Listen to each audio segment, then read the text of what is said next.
برادران اسلام، السلام علیکم ورحمۃ اللہ وبرکاتہ۔ نحمد و نصلی و نسلم علی حبیبہ الکریم، اللہ رب محمد صلی اللہ علیہ وسلم، نحن عباد محمد صلی اللہ علیہ وسلم، صلاۃ و سلام علیک سیدی یا رسول اللہ صلی اللہ علیہ وسلم۔ جملہ سامعین و سامعات، آج ہم انشاءاللہ تبارک و تعالی شب برات کی کچھ ضروری چیزیں اور شب برات کی حقیقت کو بیان کرنے کی کوشش کریں گے، وہ سماعت فرما لیں۔ اللہ تبارک و تعالی قرآن مقدس میں ارشاد فرماتا ہے، حامیم الکتاب المبین، انا انزلناہ فی لیلۃ مبارکۃ انا کنا منذرین۔ اور حدیث پاک میں پیارے محبوب سید عالم صلی اللہ علیہ وسلم شب برات کی حقیقت کو بیان کرتے ہوئے ارشاد فرماتے ہیں کہ شب برات وہ مقدس اور عظیم رات ہے کہ جس رات میں اللہ تبارک تعالی ہر عظیم کام کی تقسیم فرما دیتا ہے۔ جیسے کہ اللہ تبارک و تعالی سال بھر میں ہونے والی کتنی موتیں، کن کا انتقال ہوگا، کتنے لوگ پیدا ہوں گے، کہاں بارش ہوگی، کہاں زلزلے آئیں گے، کہاں امن و چین رہے گا، کہاں بے چینی رہے گی، یہ تمام چیزیں اللہ تبارک تعالیٰ ان تمام کاموں کو اسی رات میں تقسیم فرما دیتا ہے۔ لوگوں کی روزیوں کے بارے میں بھی اللہ تبارک تعالیٰ فیصلہ فرما دیتا ہے۔ تو شب برات کی حقیقت صرف حلوہ پکا کر کے کھا جانا اور اس کے بعد رات بھر تان کر کے سونے کا نام نہیں۔ اصل میں شب برات ایک بہت ہی مقدس و بابرکت عبادت کی رات ہے کہ اس رات میں ہم اپنے گناہوں سے اللہ تبارک و تعالیٰ کی بارگاہ میں توبہ و استغفار کریں اور اس کے بعد میں اللہ تبارک و تعالیٰ کی بارگاہ میں عبادت کر کے اپنی بخشش و مغفرت چاہیں۔ یہ رات سونے کی نہیں بلکہ یہ شب بیداری کی ہے اور بڑی عظیم اور بابرکت رات ہے۔ جیسا کہ مجھ سے میرے ایک عزیز نے، مولانا شعیب صاحب نے یہ بات پوچھی تھی کہ کچھ لوگوں کا کہنا ہے کہ شب برات میں کتنے روزے رکھے جائیں، کتنے روزوں کا ثبوت حدیث پاک ملتا ہے۔ دیکھیے شب برات میں تو ویسے تو پورا شعبان پیارے محبوب صلی اللہ علیہ وسلم پورا مہینہ تقریباً روزہ رکھتے تھے، اور ازواج مطہرات فرماتی ہیں کہ حضور پاک صلی اللہ علیہ وسلم اس ماہ مبارک میں بمشکل افطار فرماتے۔ ہم مسلسل یعنی اکثر و بیشتر رمضان کے علاوہ اگر کسی ماہ کے سب سے زیادہ روزے میرے آقا رکھتے تو وہ شعبان کا مہینہ ہے، جس میں آپ سب سے زیادہ روزے سے رہتے تھے۔ اچھا، دوسری بات یہ ہے کہ حضور پاک صلی اللہ علیہ وسلم سے جب پوچھا گیا میرے آقا آپ شب برات میں روزہ رکھتے ہیں، حضور پاک صلی اللہ علیہ وسلم نے ارشاد فرمایا کہ میں ایسا اس لیے کرتا ہوں تاکہ میرا نام اعمال جب آئے تو اس کی شروعات روزے سے ہو۔ بڑی اچھی بات ہے۔ اور اسی طریقے سے آپ پہلے بھی روزہ رکھتے تھے، لیکن خاص شب برات والے دن روزہ رکھنے کا میں نے بھی حدیث پاک میں نہیں کہیں پڑھا، لیکن یہ چونکہ نفلی اعمال ہیں اور نفلی اعمال میں قرآن مقدس میں اس کا ثبوت ہے یا نہیں، حدیث پاک میں ایسا کیا گیا نہیں، اس سے مطلب نہیں، نفلی اعمال ہیں تو اس کو ایسا نہیں کہ وہ ناجائز و بدعت ہے یا نہیں کرنا چاہیے یا اس کی کوئی مناہی آئی ہے، ایسا نہیں ہے۔ آپ رکھیں تو اچھی بات ہے، نہیں رکھیں تو کوئی دقت نہیں ہے، لیکن رکھنا اچھی بات ہے، رکھیں گے تو اجر و ثواب کے مستحق بنیں گے۔ اس کا یہ فائدہ ہوگا کہ اسی دن حدیث پاک میں ہے کہ شب برات کو نام اعمال بندوں کے سمیٹ دیے جاتے ہیں اور نئے نام اعمال ان کے لیے آتے ہیں۔ تو جب ہم روزے سے رہیں گے تو شام کو جب ہمارا نام اعمال لپیٹا جائے گا، بند کیا جائے گا، رب کی بارگاہ میں پیش کیا جائے گا تو اس کا اختتام روزے پر ہوگا، اور آئندہ جو ہم روزہ شب برات کے دوسرے دن رکھیں گے تو جب نام اعمال ہمارا شروع ہوگا تو روزے پر شروع ہوگا، تو اس کا یہ فائدہ ہوگا کہ ہمارا نام اعمال شروع بھی روزے پر ہوگا اور ختم بھی روزے پر ہوئے گا۔ تو اللہ تبارک تعالیٰ کی رحمت سے امید ہے کہ اپنے فضل و کرم سے اللہ تبارک تعالیٰ اس درمیان ہونے والے ہمارے گناہوں کو معاف فرما دے گا۔ تو نفلی اعمال کے لیے خاص کر یہ خیال کرنا کہ یہ حدیث پاک میں ہے یا نہیں ہے، تو ایسا نہیں ہے کہ حدیث پاک میں اس کا ہونا ضروری ہے۔ نفلی عمل جو بھی ہیں ان کو اگر آپ کریں گے تو اجر و ثواب کے مستحق بنیں گے، نہیں کریں گے تو کوئی دقت کی بات نہیں ہے۔ کچھ ضروری باتیں بھی سماعت فرما لیں کہ خاص کر اس رات میں لوگ قبرستان تشریف لے جاتے ہیں، مرحومین کے لیے دعائے مغفرت کرتے ہیں۔ حضرت علامہ عبد المصطفیٰ اعظمی رحمۃ اللہ تعالی علیہ نے اپنی تصنیف موسم رحمت میں شب برات کی رات میں فاتحہ کا خاص انتظام و انصرام کرنے کے لیے ضرور کہا ہے کہ اس رات میں مرحومین کی فاتحہ کا خاص انتظام و انصرام کیا جائے۔ اللہ تبارک و تعالیٰ کی رحمت متوجہ ہوتی ہے، اور اپنے لیے بخشش کی دعا کریں، ان کے لیے بھی بخشش کی دعا کریں، اور ساری رات شب بیداری میں گزاریں۔ بڑی خیر و برکت کی رات ہے۔ اللہ تبارک و تعالیٰ کی بارگاہ میں اپنے گناہوں سے رو رو کر توبہ کریں۔ حدیث پاک میں حضور پاک صلی اللہ علیہ وسلم کا مزارات پہ اور قبرستان میں جانا ثابت ہے کہ حضور پاک صلی اللہ علیہ وسلم اس مقدس و بابرکت رات میں قبرستان تشریف لے جاتے تھے اور مرحومین کے لیے دعائیں فرمایا کرتے تھے۔ کئی ایک حدیث پاک میں اس کا ذکر موجود ہے۔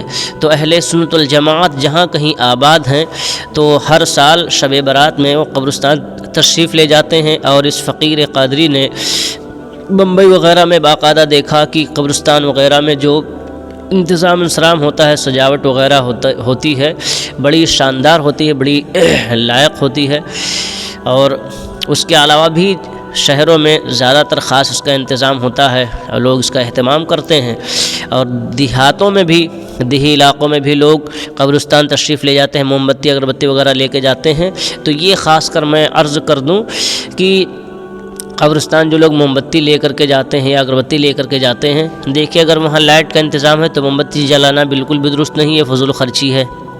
دوسری بات یہ ہے کہ اگر وہاں پر لائٹ کا انتظام انصرام نہیں ہے تو موم بتی دور جلائیں، راستے پر کہ آنے جانے والوں کو روشنی ملے اور لوگ آتے جاتے رہیں، ان کو کوئی دقت پریشانی نہ ہو اندھیرے میں۔ اور اگربتی کی رہی بات، تو اگربتی جلانے سے اس کا فائدہ مردے کو نہیں پہنچتا کہ ہاں بھائی اس کے مردہ سونگھنے آتا ہے، میت کو اس سے کچھ فائدہ پہنچتا ہے۔ اگربتی صرف اس لیے جلائی جاتی ہے کہ آنے والے لوگوں کا دماغ معطر ہو، آدمی کو کوئی کسی قسم کی بدبو پریشان نہ کرے، تو اس لیے اگربتی جلا دی جاتی ہے۔ ضروری نہیں کہ قبرستان میں ہاں بدبو پھیلی ہوئی ہو، لیکن یوں ہی عام ہے، لوگ جلا دیتے ہیں۔ تو اگربتی جلانے کا حکم یہ ہے کہ تقریباً قبر سے 4 ہاتھ دوری پر اگربتی جلائی جائے۔ اب قبرستان میں تو جگہ جگہ قبریں ہوتی ہیں، تو بہتر یہ ہے کہ قبرستان کے باہر سرحد کے پاس میں دور ہی اگربتی جلا دیں، اور اس سے بھی افضل اور بہتر طریقہ یہ ہے کہ اگربتی نہ لے جا کر کے اگر آپ کو میسر آئے تو پھول لے کر کے جائیں۔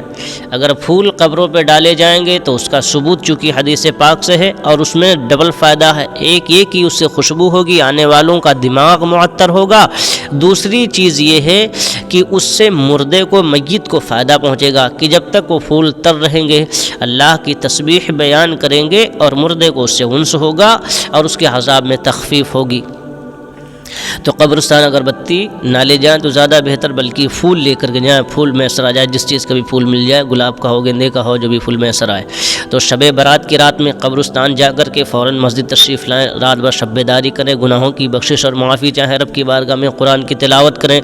اکثر و بیشتر لوگ اس رات میں پوچھتے ہیں کہ کیا پڑھنا چاہیے، کیا نہیں پڑھنا چاہیے، تو میں عرض کر دوں کہ خاص کر جن لوگوں کی نمازیں قضا ہیں، اگر وہ اپنی قضا نمازیں پڑھیں، جسے قضاء عمری بھی کہا جاتا ہے، تو یہ بہت بہتر بات، بہت اچھی بات ہے۔ اب قضاء عمری کا طریقہ بڑا ہی آسان اور مفصل طریقے سے میں نے اس کو اپنے چینل پہ اپلوڈ کیا ہے، آپ وہاں سے جا کر کے دیکھ سکتے ہیں قضاء عمری کا آسان طریقہ۔ اس موضوع سے ایک ویڈیو میں نے اپلوڈ کی تھی، تو آپ وہاں سے جا کر کے اسے سماعت فرما سکتے ہیں۔ بہت آسان اور عام فہم زبان میں ہے، بہت آسانی کے ساتھ قضاء عمری کو بیان کیا گیا ہے۔ تو قضاء عمری ادا کریں، اور دیگر چیزیں پڑھنے کی ہیں وہ بھی پڑھیں، اور کچھ خاص چیزیں میں بتا دیتا ہوں کہ شب برات والے دن مغرب کی نماز سے پہلے تقریباً 5 منٹ 10 منٹ جتنا وقت آپ پڑھ سکتے ہیں، تو اس میں آپ کو یہ پڑھنا ہے کہ مغرب کی نماز سے پہلے 100 بار درود شریف اور 40 مرتبہ لا حول ولا قوت الا باللہ العلی العظیم، 100 بار درود شریف اور 40 مرتبہ لا حول ولا قوت الا باللہ العلی العظیم اگر آپ یہ پڑھتے ہیں تو اس کی فضیلت یہ ہے کہ اللہ تبارک و تعالیٰ پڑھنے والے کے 80 برس کے گناہوں کو معاف فرماتا ہے۔ یاد رہے کہ جہاں بھی گناہ معاف کرنے کا مسئلہ ہوتا ہے وہ گناہ صغیرہ ہیں، اور کبیرہ گناہوں کا اگر بندے نے ارتکاب کیا ہے تو اس کے لیے اس کو اللہ کی بارگاہ میں سچی توبہ اور آئندہ نہ کرنے کا عزم مصمم اور اس کے بعد استغفار، تب معافی ہے۔ تو اللہ تبارک تعالیٰ اس کے 80 برس کے گناہوں کو معاف فرماتا ہے، اور اگر وہ 80 برس کا نہیں ہے تو جتنی عمر اس کی ہے اتنے گناہ اس کے معاف ہوں گے، باقی اس کے والدین کے گناہوں کو اللہ تعالیٰ معاف فرمائے گا۔ سبحان اللہ۔ تو یہ کچھ خاص باتیں تھیں جو میں نے عرض کی۔ اچھا، یہ مغرب سے پہلے کی بات ہے۔ مغرب کے نماز کے بعد میں بہت ہی مشہور و معروف بات ہے، اکثر علماء بیان کرتے ہیں، یوٹیوب چینلوں پر بھی یوٹیوبر حضرات اس کو بیان کرتے ہیں اپنے اپنے طریقے کہ مغرب کی نماز کے بعد میں 7 پتی بیر کی ڈال کر پانی میں جوش دیا جائے، اور اس کے بعد اس کو اور پانی میں ملا کر کے اور آدمی غسل کرے تو سال بھر جادو وغیرہ سے محفوظ رہتا ہے۔ دیکھیے، چھوٹی چھوٹی چیزیں ہیں لیکن ان کے کام بہت بڑے ہیں، کرنا چاہیے، کرنے میں اس میں کوئی نقصان نہیں ہے، اور اللہ تبارک تعالیٰ کی ذات سے امید ہے کہ ہمیں اس سے نفع عطا فرمائے۔ تو اس رات کو بالکل کھیل کود میں نہ گنوائیں میرے عزیزوں، میرے دوستوں، میرے بھائیوں، میری بہنوں۔ آدمی کی زندگی کا کوئی ٹھکانہ نہیں، ہمیں کب موت آ جائے۔ جاگنا ہے، جاگ لے افلاک کے سایہ تلے، حشر تک سوتا رہے گا خاک کے سایہ تلے۔ وہ انسان ہی کیسا جسے اپنے مرنے کی فکر نہ ہو۔ ہم اپنے یہاں گھروں کو خوب سجاتے ہیں، بڑا انتظام انسرام کرتے ہیں، اس میں یہ بھی ہو جائے، کوئی کمی نہ رہ جائے، لیٹنے بیٹھنے کے لیے اس جگہ پر ہمارے کھانے پینے کا اہتمام ہو جائے، ساری چیزوں کا ہم خیال رکھتے ہیں، لیکن ہم اپنی قبروں سے بالکل غافل ہیں میرے دوستو۔ کتابوں میں آیا، امام غزالی رحمۃ اللہ تعالی علیہ فرماتے ہیں کہ ہر روز قبر آدمی کو پکار کہتی ہے کہ میرے مہمان کہاں گھوم رہا ہے، کہاں جا رہا ہے، کیا تجھے میرا خیال نہیں آتا؟ ایک نہ ایک دن تو میرے پاس ضرور آئے گا۔ تو ہم قبر کو بھولے ہوئے ہیں، لیکن قبر ہمیں نہیں بھولی ہے۔ دعا ہے کہ اللہ تبارک تعالیٰ اس مقدس اور بابرکت کی رات کی فیض و برکات سے ہم سب کو مالا مال فرمائے۔ اللہ تبارک تعالیٰ ہم تمام اہل سنت الجماعت کی بخشش اور مغفرت عطا فرما کر اپنی جوار رحمت میں جگہ عطا فرمائے۔ ایک خاص بات سماعت فرما لے، اس رات میں تمام توبہ کرنے والوں کے اللہ تعالیٰ بخشش فرما دیتا ہے، مگر جو لوگ شراب کے عادی ہیں، جادوگر ہیں، والدین کے نافرمان ہیں، اور جو لوگ آپس میں قطع تعلق کیے ہوئے ہیں بغیر کسی شرعی وجہ کے، تو ان کو آپس میں اللہ تبارک تعالیٰ چھوڑ دیتا ہے، ان کی بخشش نہیں فرماتا، موقوف کر دیتا ہے۔ تو سرکار اعلیٰ حضرت علیہ رحمہ و رضوان نے فرمایا کہ اس رات کے آنے سے پہلے مسلمانوں کو ایک دوسرے سے اپنی خطاؤں کو معاف کرا لینا چاہیے۔ کوئی ایسا گناہ جو ان سے سرزد ہو رہا ہے، جو کبائر میں سے ہے، ان سے سچی توبہ کر لینا چاہیے، تاکہ اللہ تبارک تعالیٰ کے مغفرت اور بخشش کی نعمت سے اس رات میں جو اللہ عطا فرماتا اس سے مالا مال ہو سکیں، اور اللہ تبارک تعالیٰ ان کی بخشش فرمائے۔ تو یہ کام کرنے کے لائق ہے کہ اگر کسی سے رنجش ہے، کسی سے کوئی آپ کو دلی تکلیف ہوئی ہے تو معاف کریں، معاف کروائیں۔ اور اکثر و بیشتر لوگ واٹس ایپ پر، فیس بک پر یا اور جگہوں پر لکھ کر کے ڈال دیتے ہیں معافی نامہ۔ ایسی کوئی معافی نہیں ہوتی، یاد رہے۔ معافی یہ ہوتی ہے کہ اگر ہم نے ہماری آپ کی کوئی بات ہو گئی ہے تو ہم آپ سے فون کریں، نہیں قریب ہیں دور ہیں تو فون کر کے گفتگو کریں، آپ سے معافی تلافی کریں، قریب میں ہے تو آپ سے ملاقات کر کے معافی تلافی کروائیں۔ یہ معافی کا طریقہ ہوتا ہے۔ یہ نہیں ہوتا کہ ہم نے پیٹھ پیچھے لکھ کر کے ڈال دیا، ارے ہم سے کوئی غلطی ہو گئی زندگی بھر میں تو معاف کر دینا۔ یہ کون سی معافی ہوتی ہے جی؟ ایسے تو آدمی کسی سے بھی معافی مانگ لیتا ہے۔ تو ایسے نہیں، جب سامنے والے سے گفتگو کی جائے، اس سے بات چیت کی جائے، اپنی عاجزی کا اظہار کیا جائے، اگر وہ معاف کر دے تو بہت بہتر، نہیں معاف کرے تو اس سے عاجزی کے ساتھ، انکساری کے ساتھ میں اسے کوشش کی جائے کہ وہ معاف کر دے۔ مسلمانوں، یہ دنیا کی ذلت کچھ نہیں ہے آخرت کی ذلت کے آگے۔ سب سے بڑی ذلت وہ ہے جو آخرت میں آدمی کو ملے۔ تو اللہ تبارک تعالیٰ آخرت کی ذلت سے ہم سب کو محفوظ فرمائے۔ اللہ تبارک تعالیٰ خاص کر ہمارے فلسطین کے مظلوم مسلمانوں کی مدد فرمائے، جہاں کہیں مسلمان آباد ہیں اللہ ان کے دین و ایمان جان و مال عزت و آبرو کی حفاظت فرمائے۔ اللہ تبارک تعالی ہم سب کو تمام بری باتوں سے محفوظ فرمائے، اہل سنت الجماعت بنام مسلک اعلی حضرت پر زندگی، اسی پر خاتمہ بالخیر عطا فرمائے۔ وآخر دعوانا ان الحمدللہ رب العالمین۔ السلام علیکم ورحمۃ اللہ وبرکاتہ۔ بات اچھی لگے تو لائک کریں، کمنٹ کریں، اپنے دوست احباب کو شیئر کریں۔ چینل پر اگر نئے ہیں تو چینل کو ضرور سبسکرائب کریں۔ اپنا خیال رکھیں۔ آپ کا میزبان دلشاد رضا رضوی۔